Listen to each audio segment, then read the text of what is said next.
Sunday morning Iran USA உடைய piece deal sign ஆகிறதுக்கான பேச்சுவார்த்தை நடந்துகிட்டு இருக்கு.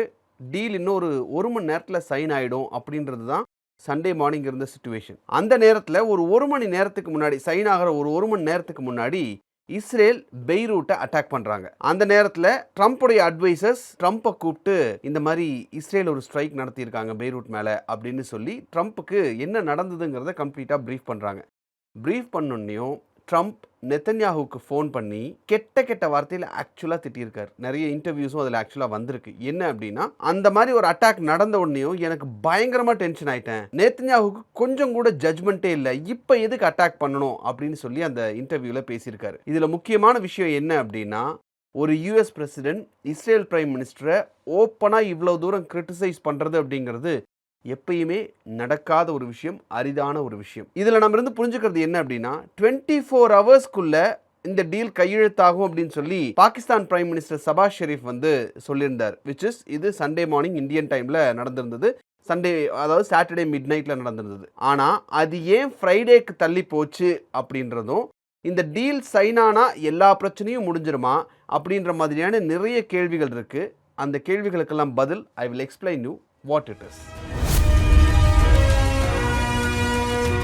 வணக்கம் நேர்களே. இந்த 24 ஹவர்ஸ்க்குள்ள டீல் சைன் ஆகிடும், எலக்ட்ரானிக்லி அதை நாங்கள் சைன் பண்ணுவோம் அப்படின்னு சொல்லி சபாஸ் ஷெரீஃப் முன்னாடியே சொல்லியிருந்தாரு. 24 ஹவர்ஸ்க்குள்ள முடிஞ்சிருச்சுன்னா ப்ராப்ளம் சால்வ் ஆகிடும் அப்படின்ற மாதிரி ஒரு சுச்சுவேஷனில் அது ஃப்ரைடேக்கு தள்ளி வைக்கப்படுது. அதுக்கு நடுவில் நடந்த விஷயங்கள் தான் நான் முன்னாடி சொன்னது. நெத்தன்யாஹுவை கூப்பிட்டு கண்ணாபின்னான்னு ட்ரம்ப் திட்டியிருக்காரு.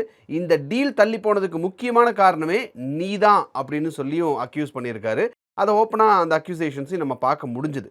ஸோ இப்போ இந்த டீல் சைன் ஆக போகுது அப்படின்னா என்ன நடக்கும் அப்படின்ற கேள்விகள் நமக்குள்ள இருக்குல்ல, அது என்னென்ன கேள்விகள் அப்படின்னு ஒரு 5-6 கேள்வி எடுத்திருக்கேன். அதுக்கான பதில் என்னங்கிறதையும் நம்ம பார்க்கலாம். கொஸ்டின் நம்பர் 1, இப்படி ஈரான் யூஎஸ்ஏ ஒரு டீல் போட்டால் இஸ்ரேல் அந்த டீலை ஃபாலோ பண்ணுவாங்களா அப்படின்றது தான் முதல் கேள்வி. ஏன்னா அதுக்கான கிளாரிட்டியே இப்போ இல்லை. அந்த அதர்கோ இஸ்ரேல் தரப்புலேருந்து வர்றதெல்லாம் வந்து பார்த்தா நான் ஏன் ஃபாலோ பண்ணணும் அப்படின்ற ஒரு டோனில் தான் இருக்குது. ஒயிட் ஹவுஸ் வந்து ஒரு 14 பாயிண்ட் மெமராண்டமை கிரியேட் பண்ணுறாங்க. அது என்ன அப்படிங்கிறது இன்னைக்கு வரைக்கும் பப்ளிக்கு ரிலீஸ் பண்ணப்படலை. லெபனான்லேருந்து பார்த்தீங்கன்னா இப்போதைக்கு 3000க்கும் அதிகமான மக்கள் இறந்துருக்காங்க. 10 லட்சத்திற்கும் அதிகமான மக்கள் வந்து அந்த இடத்த விட்டு நகர்ந்து போயிருக்காங்க. இஸ்ரேலுடைய டிஃபென்ஸ் மினிஸ்டர் என்ன சொல்கிறார் அப்படின்னா, லெபனான், சிரியா, காசாவில் இருக்கக்கூடிய நாங்கள் செக்யூர் பண்ண ஜோன்ஸ் நாங்கள் அங்கிருந்து நகரவே மாட்டோம், நாங்கள் வித்ட்ரா பண்ண மாட்டோம் அப்படின்னு சொல்லி சொல்கிறாங்க. ஆன் த அதர் சைடு இஸ்ரேலுடைய நேஷனல் செக்யூரிட்டி மினிஸ்டர் என்ன சொல்கிறார் அப்படின்னா, தேசிய பாதுகாப்புத்துறை அமைச்சர் என்ன சொல்கிறார் அப்படின்னா, நாங்கள் ஒரு தனி நாடு, we are a sovereign state, நாங்கள் யூஎஸ் உடைய சபார்டினேட் கிடையாது, அவங்க சொல்கிறது எல்லாத்தையும் கேட்டுக்கிட்டு இருக்கிறதுக்கு. யூஎஸ் ஒரு அக்ரிமெண்ட் போட்டுட்டா அது யூஎஸ்க்கு, எங்களுக்கு கிடையாது. லெபனான் தான் இந்த அக்ரிமெண்ட்டுடைய ஆக்சுவல் கேம் சேஞ்சர் அப்படின்னு நம்ம சொல்லணும். இஸ்ரேல் அங்கிருந்து வெளியேற போகிறதில்ல அப்படிங்கிற ஒரு விஷயம் இருக்குது அப்படின்னா, இந்த டோட்டல் சீஸ்ஃபயர் அப்படிங்கிறது எப்படி நடக்கும் அப்படிங்கிறது இன்னுமே ஒரு கேள்விக்குறி தான். கொஸ்டின் நம்பர் 2, நியூக்ளியர் ப்ரோக்ராம் என்ன ஆகும்? அந்த 14 பாயிண்ட் டிராஃப்ட்ல 60 நாட்களுக்குள்ள ஃபைனல் நியூக்ளியர் செட்டில்மெண்ட் எட்டப்படணும் அப்படின்னு இருக்கு. ட்ரம்ப் சொன்னது என்ன அப்படின்னா, இந்த யுரேனியம் என்ரிச்மெண்ட்டை நீங்க பண்ணலாம், ஆனா நான் மிலிட்டரி பர்பஸஸ்க்கு தான் நீங்க அதை யூஸ் பண்ணணும், அந்த லெவலுக்கு தான் என்ரிச்மெண்ட் பண்ணணும் அப்படின்னு சொல்லியிருக்காரு. எப்பயுமே நீங்கள் இதை பண்ணிக்கலாம் அப்படின்னு சொல்லியிருக்காரு. இதில் முக்கியமாக கவனிக்க வேண்டியது என்ன அப்படின்னா, 2015 ஈரான் ஒபாமா போட்ட டீலுக்கும் இந்த டீலுக்கும் எந்த ஒரு வித்தியாசமும் கிடையாது. வேறஸ் இதே ட்ரம்ப் தான் ஒபாமா போட்டதெல்லாம் ஒரு டீலா, இந்த மாதிரி மட்டமான டீலை நான் பார்த்ததே இல்லைன்னு சொல்லி அந்த டீலை அவர் ஃபர்ஸ்ட் டைம் வந்தப்ப ஆக்சுவலாக கேன்சல் பண்ணார். இதை நம்ம டெக்னிக்கலாக பார்த்தோம் அப்படின்னா, நியூக்ளியர் பவருக்கு என்ரிச்மெண்ட் அப்படிங்கிறது, யுரேனியம் என்ரிச்மெண்ட்ங்கிறது 3 to 5% தேவைப்படுது. வெப்பன் கிரேட்ஸ், அதாவது வெப்பன் நீங்க பண்ணணும் அப்படின்னா 90% ஆஃப் என்ரிச்மெண்ட் அப்படிங்கிறது தேவை. ஈரான் கிட்ட இப்போ எவ்வளவு யுரேனியம் என்ரிச்ட் யுரேனியம் இருக்கு அப்படின்னு பார்த்தா அரௌண்ட் ஒரு 440 kilograms ஆஃப் யுரேனியம் வச்சிருக்காங்க. அதோட என்ரிச்மெண்ட் ஸ்டேட்டஸ்னு பார்த்தீங்கன்னா 60% என்ரிச்டா இருக்கு. இப்போ இந்த 60% இருந்து அதை அப்படியே 90% மாத்துறது அப்படிங்கிறது ஈஸியான வேலை, டைம் எடுக்காத ஒரு வேலை. ஸோ அப்படியே இந்த யுரேனியம் என்ரிச்மெண்ட்ல 3 to 5% நாங்கள் நிறுத்திக்கிறோம், நாங்கள் வந்து வெப்பன்ஸ் பண்ண மாட்டோம் அப்படிங்கிறத ஈரான் ஒத்துக்கிட்டாலும், இப்போ கையில் இருக்கக்கூடிய இந்த 440 kilograms ஆஃப் யுரேனியமை என்ன பண்ணுறது அப்படிங்கிறது தான் இதில் இருக்கக்கூடிய மிகப்பெரிய பிரச்சனையாக நாளைக்கு வர்றதுக்கு வாய்ப்பு இருக்குது. On the other side Trump ஒரு வார்னிங்கும் கொடுக்குறாரு. என்ன அப்படின்னா, இந்த ஃபைனல் அக்ரிமெண்ட் தோல்வி அடைஞ்சிருச்சு, நீங்க நோ அப்படின்ற மாதிரி விஷயங்கள் சொன்னீங்க அப்படின்னா மிலிட்டரி ஆக்ஷன் மறுபடியும் தொடங்குறதுக்கு வாய்ப்பு இருக்கு அப்படின்ற ஒரு பாயிண்ட்டையும் ட்ரம்ப் சொல்லியிருக்காரு. கொஸ்டின் நம்பர் 3, மிசைல்ஸ் மற்றும் ஆலிஸை பத்தி என்ன சொல்லியிருக்காங்க அப்படின்னா, இந்த வார் தொடங்கும் போது ட்ரம்ப்போடைய டிமாண்ட் முக்கியமானதுல என்ன அப்படின்னா, ஈரான் அவங்களுடைய பாலிஸ்டிக் மிசைல் ப்ரோக்ராமை கம்ப்ளீட்டா அழிக்கணும் அப்படின்னு சொல்லியிருந்தார். ஹிஸ்புல்லா, ஹமாஸ், ஹவுதீஸ், ஈராக், அது மட்டும் இல்லாம சிரியாவில் இருக்கக்கூடிய ஆர்ம்டு குரூப்ஸ்க்கெல்லாம் நீங்க சப்போர்ட் பண்றீங்க, அதை நிறுத்தணும் அப்படின்னு சொல்லியிருந்தார்.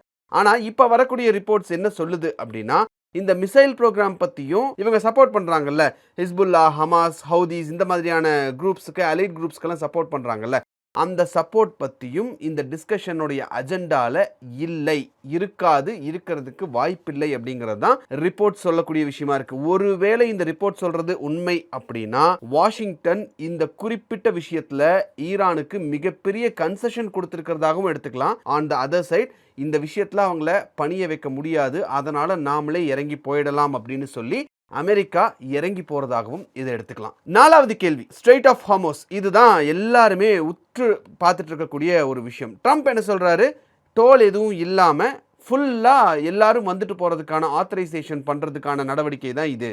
யூஎஸ் நேவல் பிளாக்கேடையும் நாங்க அதை எடுத்துருவோம், இமீடியட்டா எடுத்துருவோம் அப்படின்னு அவர் சொல்லியிருந்தாலும், ஈரானுடைய சுப்ரீம் நேஷனல் செக்யூரிட்டி கவுன்சிலும் இதை ஆக்சுவலா கன்ஃபார்ம் பண்ணியிருக்காங்க. ஆமா, ஸ்ட்ரெய்ட் ஆஃப் ஹார்மஸை வந்து ஓபன் பண்றது அப்படின்னு கன்ஃபார்ம் பண்ணியிருக்காங்க. அது இந்த டிராஃப்ட்ல இருக்கு அப்படிங்கிறதையும் கன்ஃபார்ம் பண்ணியிருக்காங்க. ஆனா ட்ரம்ப் ஒரு விஷயத்தை தெளிவு பண்றது என்ன அப்படின்னா, ஃபர்ஸ்ட் இந்த ஸ்ட்ரெய்ட் ஆஃப் ஹார்மஸை ஓபன் பண்றது அப்படிங்கிறது அங்க இருக்கக்கூடிய மைன் ரிமூவல்ஸ், அதாவது கன்னிவெடி எல்லாம் போட்டு வச்சிருக்காங்க, யாரும் உள்ள வராம இருக்கிறதுக்கு, யாரும் வெளியே போகாம இருக்கிறதுக்கு, உடனடியா மற்ற கமர்ஷியல் ஷிப்ஸ் எல்லாம் வந்துட்டு போறதுக்கான வாய்ப்புகள் அப்படிங்கிறது இப்போதைக்கு நடக்காது அப்படிங்கிறத யூஎஸ் தரப்புல இருந்து ஆக்சுவலா சொல்லியிருக்காங்க. அந்த அதர் சைட் ஷிப்பிங் கம்பெனிஸ் எல்லாம் என்ன சொல்றாங்க அப்படின்னா, நாங்கள் ஷிப்ஸை உள்ளே எடுத்துகிட்டு வரணும் அப்படின்னா ஃபஸ்ட்டு நீங்கள் அந்த கன்னிவெடிகள் மைன்ஸ் எல்லாத்தையும் கிளியர் பண்ணுங்கள்.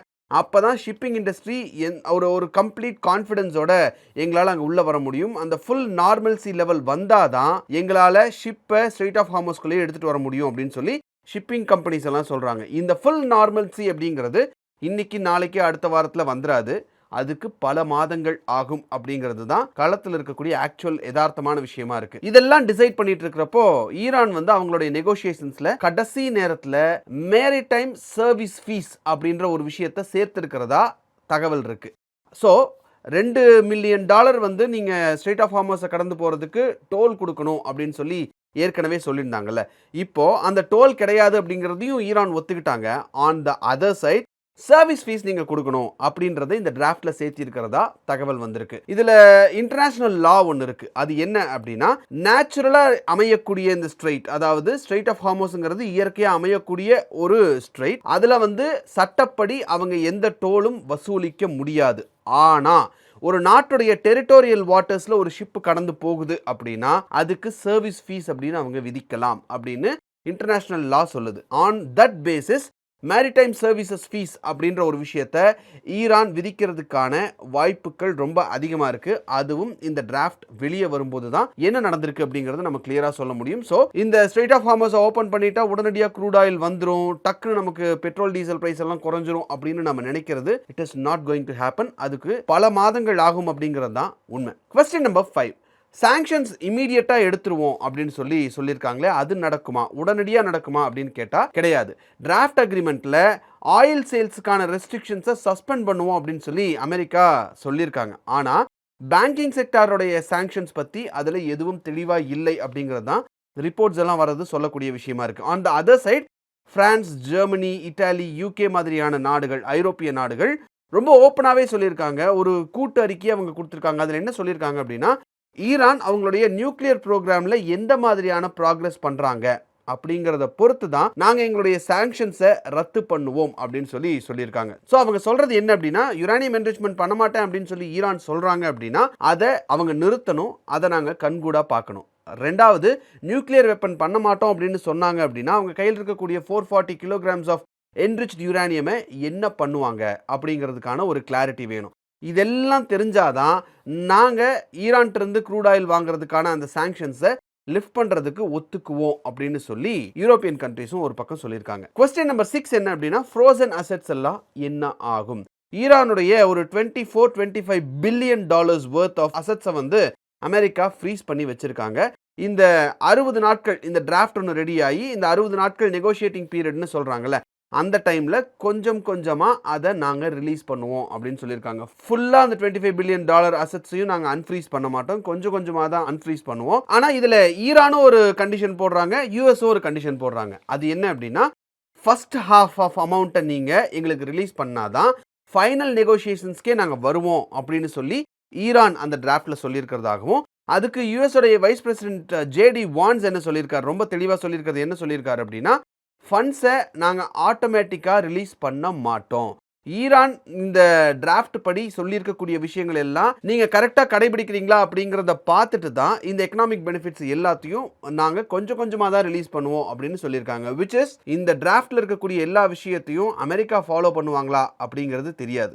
ஈரான் இதை எல்லாத்தையும் ஃபாலோ பண்ணினாங்க அப்படின்னா தான் இந்த டிராஃப்ட் படி அமெரிக்கா ஒரு ஸ்டெப் கீழே இறங்கி வந்து ஆமாம் எங்கள் தோல்வியை நாங்கள் ஒத்துக்கிறோம் அப்படின்னு சொல்வதற்கு வாய்ப்பு இருக்கு. பட் ஈரான் இவங்க சொல்ற இந்த கம்ப்ளைன்ஸஸ்க்கெல்லாம் பாதி ஒத்துக்கிட்ட மாதிரி தெரியுது இந்த டிராஃப்ட்ல இருந்து வரக்கூடிய ரிப்போர்ட்ஸ் எல்லாம் நம்ம பார்க்கும்போது. வேறஸ் என் பணத்தை நீ ஃப்ரீஸ் பண்ணி வச்சிருக்க, அதை எனக்கு ரிலீஸ் பண்ணு அப்படின்னு சொல்றதுக்கே நீங்க சொல்றதை தான் நான் கேட்கணும் அப்படின்றதெல்லாம் ஈரான் இப்ப ஒத்துப்பாங்களா அப்படின்றது ஒரு முக்கியமான விஷயம். ஆன் த அதர் சைட் இந்த ஸ்ட்ரெய்ட் ஆஃப் ஹார்மஸை க்ளோஸ் பண்ணது, இந்த வார் நடந்துட்டு இருக்கிறது அப்படிங்கிறது உலகம் ஃபுல்லா ஒரு பாதிப்பை ஏற்படுத்தி இருக்கு அப்படின்னாலும் ஈரான் அது பெரிய அளவில் பாதிச்சிருக்கு அப்படிங்கிறத மறுக்கிறதுக்கு இல்லை. அவங்களோட எக்கனாமிக் ஸ்டேட் அப்படிங்கிறது இப்போ ரொம்ப மோசமாக இருக்குது. ஸோ அது எல்லாத்தையும் கரெக்ட் பண்ணுறதுக்கு அவங்க ஒத்துக்கிட்டு போகிறதுக்கான வாய்ப்புகள் ரொம்ப அதிகமாக இருக்குது அப்படின்னு தான் தகவல்கள் வருது. எப்படி தான் நடந்தாலும் ஈரான் இந்த வாரில் ஆக்சுவலாக வின் பண்ணிட்டாங்க அப்படிங்கிறது தான் உண்மை. ஸோ இந்த வீடியோ இன்ஃபர்மேட்டிவாக இருக்குது அப்படின்னு நீங்கள் நினச்சிங்க அப்படின்னா இந்த வீடியோவை ஸ்கூல் ஸ்டூடெண்ட்ஸ் அண்ட் காலேஜ் ஸ்டூடெண்ட்ஸுக்கு தயவு செஞ்சு இதை ஃபார்வர்ட் பண்ணுங்கள்.